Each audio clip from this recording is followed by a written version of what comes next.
Hello, welcome to Wrestle MSX. I'm Michael. I'm Sally. AJ Styles and the Kabuki Warriors defeated the Judgment Day's Raquel Rodriguez, Roxanne Perez and Dominik Mysterio. Sheamus defeated Grayson Waller. Io Sky, Stephanie Vaquer, Nikki Bella and Rhea Ripley defeated Naomi, Chelsea Green, Piper Niven and Alba Fyre. The Judgment Day defeated the LWO and retained their World Tag Team titles. Jey Uso defeated Bronson Reed via DQ. Now, if you want to know why all those random teams were put together, carry on watching.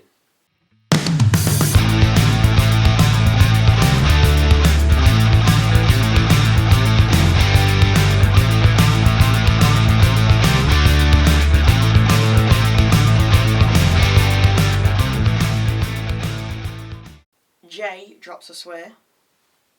CM Punk says he doesn't need to be World Heavyweight Champion. And Bronson Reed has a foot fetish.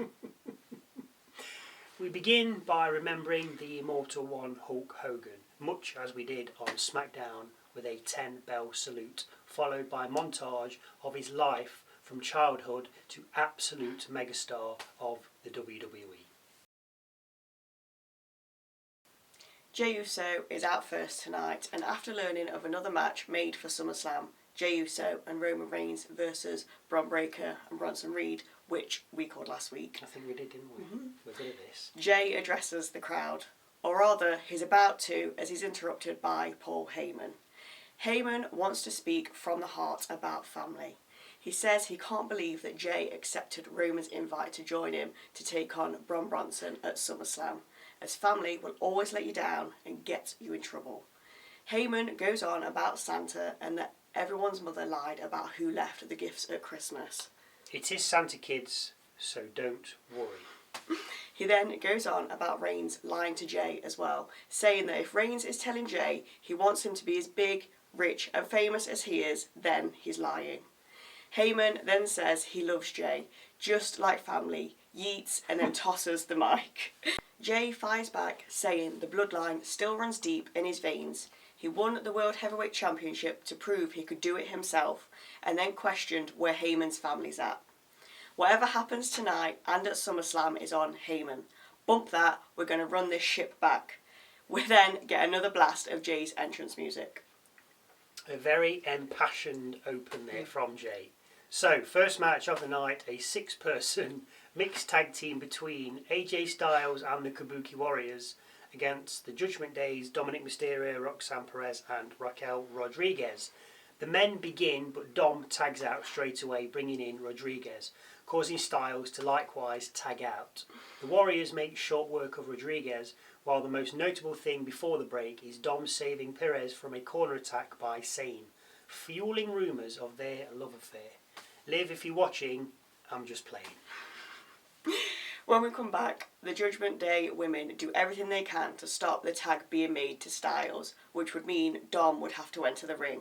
Unfortunately, after a valiant effort, Sane manages to reach Styles, with AJ then going to town on Dom. An Ushi-Goroshi, thank you Corey, from Styles leads him to setting up the phenomenal forearm, but Perez gets back in the ring and stands between the two men. Dom goes for a cheap shot, but Styles ducks it, with Perez sending herself from the ring after Styles leapfrogged her attack.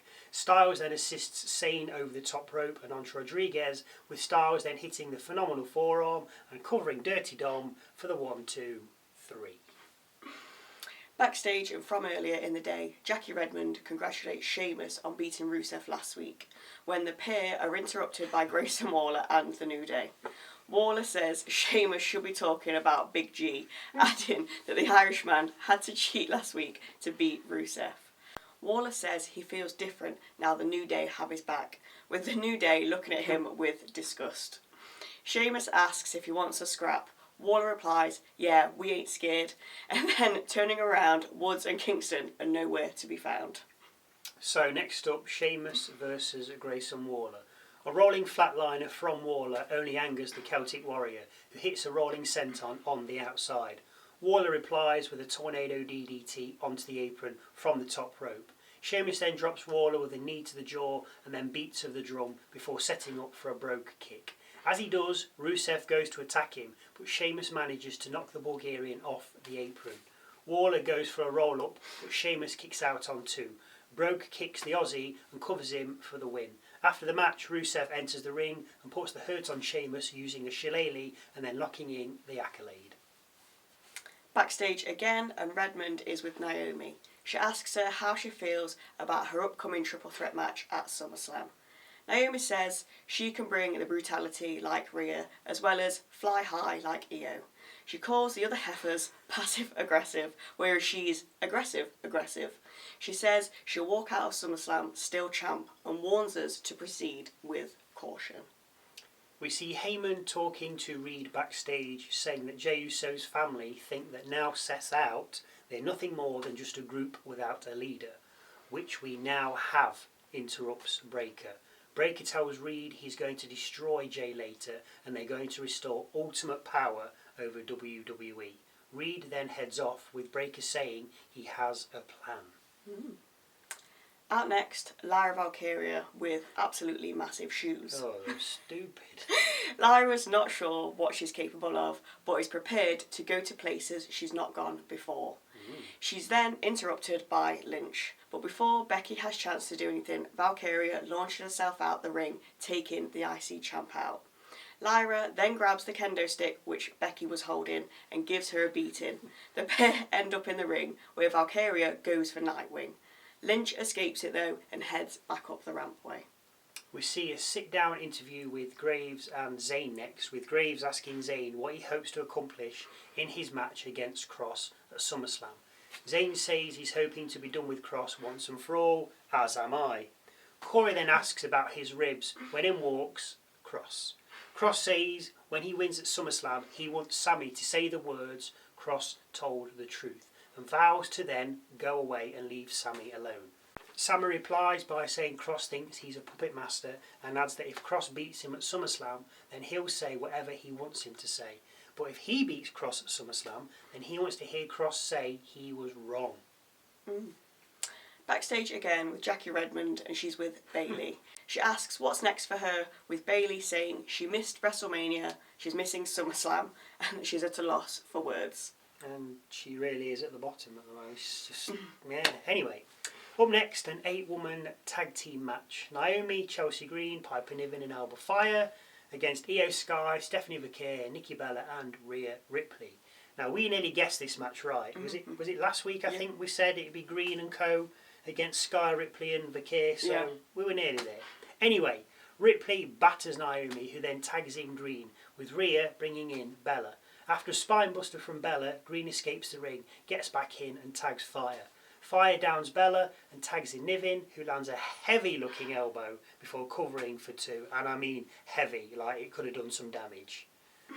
After the break, we see Naomi mock Nikki before slapping her, with both then tagging out and bringing in Sky and Fyre.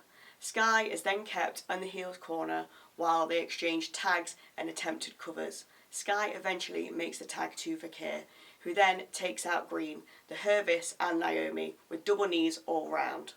We then get a Devil's Kiss on Green and cover for 2, before Naomi decides she's had enough and looks to head up the rampway. Sky throws her back into the ring though and follows up with a missile drop kick, sending the champ from the ring. Piper then takes out Bella and Sky, with Ripley then riptiding Niven. Green then slaps Rhea, with Vaquer coming back and SV being Green. Vaquer then covers Green and gets the 3 count. In the Judgment Day locker room next, and JD tells Bálor that they need to rally the troops. Bálor tells them it's not the end of the world and that it's only one night. The Judgment Day are still here and have all the gold. Dom asks Bálor if he wants any assistance, with Bálor telling him to stay there and play video games. Perez then hands Dom the new Switch 2, presumably a gift, and asks him if he wants to play WWE 2K25. Dom says maybe, with Raquel then saying, you know who else likes to play 2K25? Liv. Nice promotion there. Backstage we see Ripley telling Sky she'll have her number at SummerSlam, with Sky replying that Rhea's never beaten her and never will. We'll see about that, replies Ripley. Next up, the LWO against the Judgment Day for the World Tag Team Championships. The LWO members control the start, with JD then coming in and turning things around for the tag champs. The Judgment Day duo keep Del Toro in their corner, with McDonagh even getting a 2-count cover. Del Toro manages to turn things around, sending the Judgment Day men from the ring before tagging in Wild, who hits them both with a crossbody. Back from the break, we see Wild fighting off Judgment Day, then tagging in Del Toro, who hanks JD in the Tree of Woe and hits Coast to Coast, which I haven't seen in a very long time. Del Toro covers, JD kicks out. After twin suplexes by LWO on Judgment Day and diving out the ring at them, Del Toro covers Bálor after a Phoenix splash. McDonagh just makes the save on 2.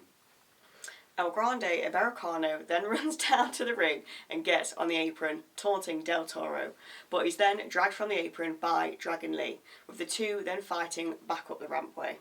After an inside cradle attempt by Bálor and JD trying to use the belt, Del Toro goes to the top rope but is tripped by El Grande, which sends him crashing down to the mat. Yes, El Grande is wearing different clothes, but he's a quick change artist. Anyway, Bálor goes high, hits coup de grace and covers Del Toro for the win. Out next, Gunther. He says he left the voice of the voiceless speechless last week and made CM Punk shut up. This, of course, causes Punk to head out. Punk says he doesn't want to be World Heavyweight Champion. He needs to be World Heavyweight Champion. Punk goes on about having earned the right to call himself the best in the world when Gunther interrupts him. Punk puts his hand on Gunther's mic, telling him that he hasn't finished, telling him he isn't on his level, and that at SummerSlam he's leaving with the title. We'll see a clip of Jelly Roll ragging on Logan Paul during an interview with Jackie Redmond before our last match of the night, Jey Uso against Bronson Reed. It's relatively back and forth until Reed starts to turn it on against his smaller foe, whipping him into the corner and then slamming him down before we hit a break. We come back to see Reed miss a senton, with Jey then throwing hands and a super kick, which sends Reed from the ring. Jey dives out at his adversary, but as he rises to his feet, we see Breaker charging down the rampway and just about cut Jey in half with a spear. Of course, the bell rings, ending the match, with Bronson then beating up Jey. Of course, Reigns heads out, gets in the ring and takes out both heels before helping Jey up from the canvas. Jey then super kicks Breaker off the apron, with Reigns Superman punching Reed off the other. The two then get out the ring, but Reigns is speared by Breaker while Jey is levelled by Reed. Jey's tossed back into the ring and speared by Breaker, followed by a tsunami from Reed. Breaker then jumps from the apron, taking out Reigns across the announcer's desk, with Reed then tsunamiing the OTC after Breaker had tossed him back into the ring. With Jey and Reigns out of the ring, Breaker sees one more opportunity to cause damage, so spears the pair of them through the timekeeper's barrier. Reed then removes Roman's trainers and Raw goes off the air with Breaker and Reed standing in the ring, with Reed sniffing Roman's footwear. What a weirdo. I mean, obviously you always knew the last match was going to be interrupted. I mean, the tag match, the mixed tag matches, or the mixed tag match was like, hey, let's put these people together. Yeah. Absolutely ridiculous. The 8-woman tag, yeah, we kind of foreshadowed that last week. Yeah, they just obviously because we said Vaquer, Ripley and Sky against Green and Co. Yeah. But obviously they've added Nikki Bella and they've added Naomi just for that bit of sprinkling of stardust. But they could have just added the 3-on-3. Yeah. And then, then at the end, I think Breaker came out with about 7 or 8 minutes left. And I thought, okay, well, that's the match DQ'd. What are they going to do for 8 minutes? Just fight. And they did, but it was played out a little bit too long. Because I think they didn't know I think that's maybe whether Reed was going to take off Reigns' trainers or not, I don't know. It's a little bit weird. Yeah. I mean, I'm not into that. Why are you taking them off? Just, you beat them up. He wanted them. Well, that's it. I don't know, but yeah, look, each to their own. Yeah, whatever, mate. Whatever. Any thoughts on that you may have, feel free to pop them in that comment section down below. Nothing about feet or trainers. Anyway, look, if you do watch, thank you very much for watching. And we'll see you Wednesday for a look at this past week in WWE and Thursday for our SummerSlam predictions.